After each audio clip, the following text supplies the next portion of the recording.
To make this delicious enchilada salsa, we're going to start by boiling our ingredients and adding some cashews. I added 1/3 of a cup. I have some Roma tomatoes and 3 Chile guajillos. After the ingredients are tender, just blend them up till they're smooth. I have some mashed up potatoes that I've already prepared and some corn tortillas that I steamed. I'm going to add some salsa to the bottom of my pan. I'm going to be using a Pyrex casserole dish here, and I'm going to roll up my potato taquitos.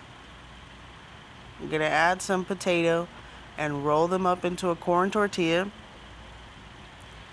and assemble them into my Pyrex pan. 1, 2, 3, 4, and fill up my whole pan with delicious potato taquitos. These potato taquitos enchiladas were so good. I think I prefer these ones instead of the ones that I did previously, but you will love both of them. But I think that you'll enjoy this one's better because the potatoes stayed more firm, and when I tried them, they were very stable.